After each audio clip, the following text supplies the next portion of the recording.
और अद्भुत व्यवस्था है प्रकृति में।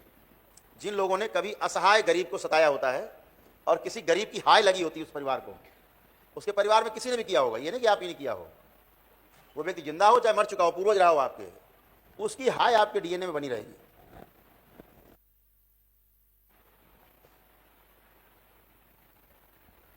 और कह भी गए कि हाय बड़ी गरीब की। हाय जिंदा नहीं रहने देती आदमी को, मरने भी नहीं देती, दोनों काम करती। और आपके यहाँ असाध्य रोग पैदा करती हाय, गरीब की हाय। और असाध्य रोग की जानकारी आपको तब होगी जब असाध्य रोग बन चुका होगा, यानी उसका इलाज नहीं होगा प्रकृति में, सृष्टि में, तो समझ लीजिए कि आपके यहाँ हाय है गरीब की। और ये भी अद्भुत है प्रकृति का नियम, जिसको हाय लगी होगी उसमें भगवान विष्णु का ही गण आते हैं उसके भोग काटने के लिए। हाय हाय का जो भोग है वो काटने के लिए भगवान विष्णु के गण जो है ना पहाड़ों से हैं, जैसे पहाड़। और जब तक वो रहते हैं तब तक आपका कुछ अच्छा होने वाला तो नहीं है। और भोलेनाथ का जो तंत्र है, शिव का जो तंत्र है, वो विष्णु के गणों पे नहीं चलता, या ये कह लीजिए आन है कि शिव का तंत्र विष्णु के गणों पे नहीं चलाया जाता। इसलिए आप उनको किसी विधि से हटा नहीं सकते, मार नहीं सकते, प्रताड़ित नहीं कर सकते, आप उनका कुछ नहीं बिगाड़ सकते, पहली बात। दूसरी बात, वो आपको दिखते ही नहीं है।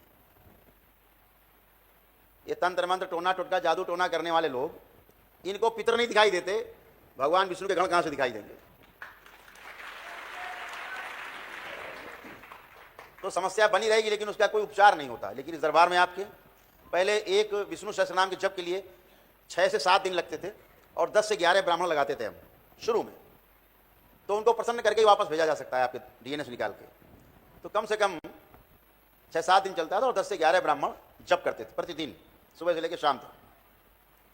तो एक आदमी का हो पाता था। दरबार ने धीरे धीरे शक्ति खोलते हुए और कम किया और कम किया और कम किया, इतना कम कर दिया कि अब एक आप किट लेते हैं, भगवान विष्णु जी की एक चित्र रखते हैं, हवन शुरू करते हैं जैसे आप करते सिद्ध हवन कराए हैं, और एक पुस्तिका मिलती है आपको, उसमें भगवान विष्णु के नाम लिखे होते हैं। जो पढ़ा लिखा बच्चा घर में हो, कोई डीएनए में जो आपकी हो या स्वयं, उनको पढ़ते जाएं केवल, और आपका जप हो गया और आपको पुण्य मिल जाता है। इतना सरल कर दिया दरबार, तो कोई भी कर सकता है इसको। तो जैसे आपके पास ये पुण्य आते हैं तो आपके सारे दोष समाप्त हो जाते हैं और भगवान विष्णु के गण भी प्रसन्न होकर के, तृप्त होकर के और अपने लोक को चले जाते हैं आपको छोड़ करके। ओम शिव